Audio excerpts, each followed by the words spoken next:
Okay, I've got the mic sensitivity turned way up. It's actually just one step up. I'm just trying to get a better continuity of sound normalization as I read, but I tend to have quite a fluctuation in my voice, so it's been a challenge.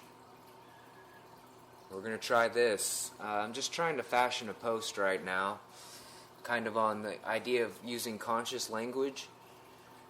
I'm just going to read an email that I have not quite finished, just to get some ideas out into the energy here.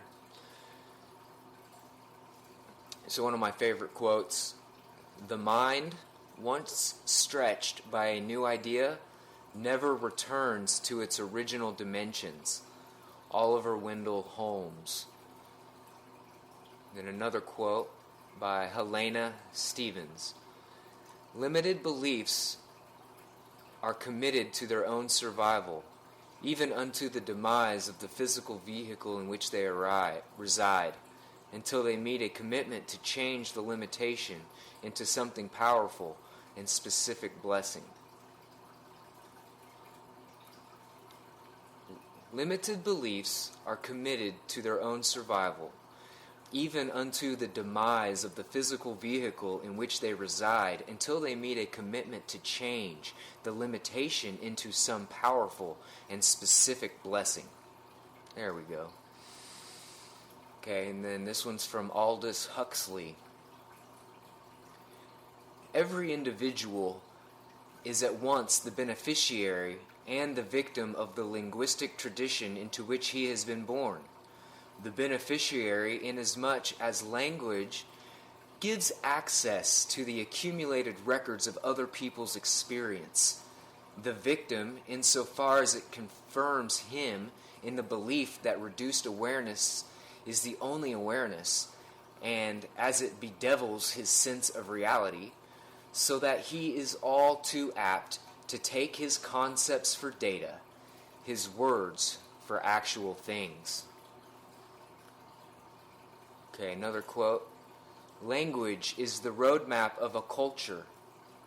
It tells you where its people came from and where they are going." Rita Mae Brown. Another quote: "If your language is confused, your intellect, if not your whole character, will almost certainly correspond." Sir Arthur Quiller Couch. And here's another Oliver Wendell Holmes quote: "Language is the blood of the soul into which thoughts run and out of which they grow." Okay, and then the notes that I have start here, and I say hardware as the physical brain, or the physical body-brain framework. The software as 3 stages: DNA, personal decision, choice constructs, and language itself. And then my third where is aware, as in awareness, that intends to signify the whole system working in alignment and unified in our experience of time. The idea is that we seek a mysterious sort of being that is quantum leaps ahead and rooted in awe of staggering proportions. It's also related to wonder, and to veneration, awe-inspiring, awe-struck, awesome, awe-filled, awe-full, but full of awe. It touches on fear or restraint.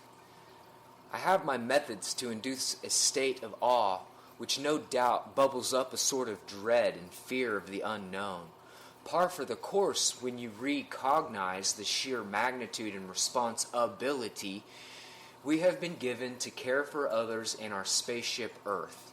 Earth without art is just nothing lost on the heart of the matter."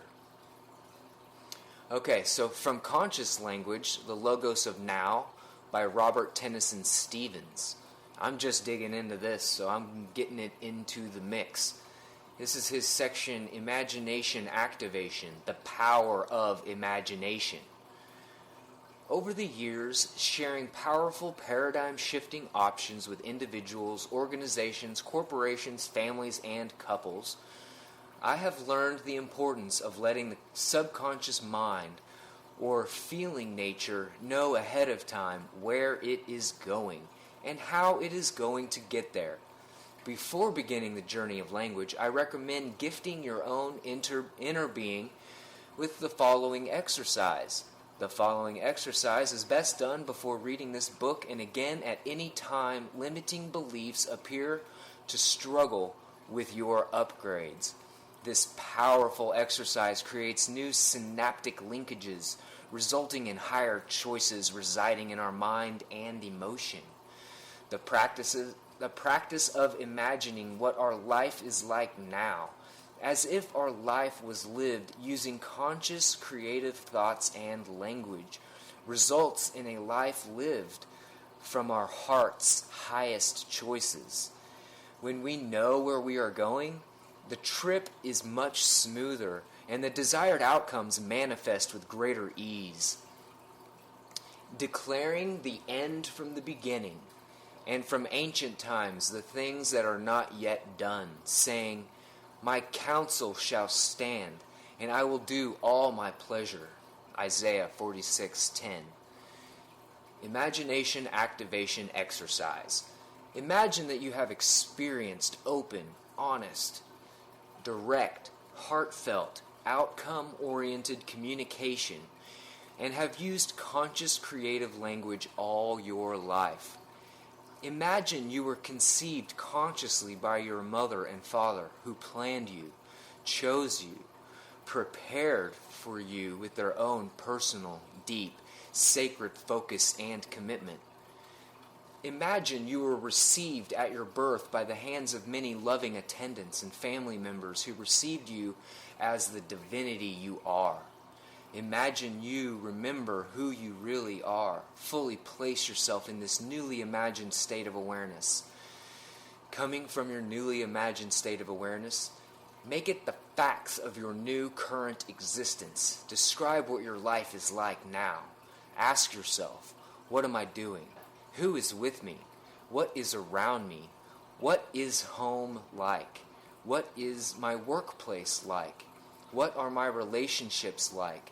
What does my life look like, smell like, feel like, sound like? Imagine a genie is instantly giving you your every wish as you write this on a separate sheet of paper or even begin a new journal. Be sure to be vivid and specific. Write your responses personally, in first person with feeling. Be free from your editor mind and write what comes to you as it comes to you. Be spontaneous and feel each word as you write it down. Okay, so now I'm breaking away from that book and going into another quote.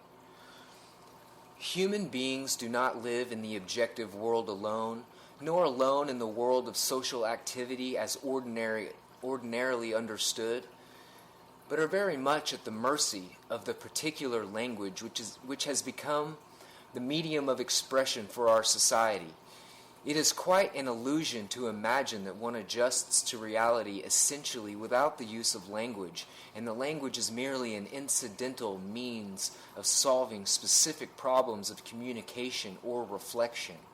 The fact of the matter is that the real world is to a large extent unconsciously built up on the language habits of the group. We see and hear and otherwise experience very largely as we do because the language habits of our community predispose certain choices of interpretation. Edward Sapir. And then my last quote to wrap out the session. In fact, there is only the sun, and all that lives, breathes, crawls, flies, shines, or blooms is just the reflection of the sun, the only one aspect of his existence.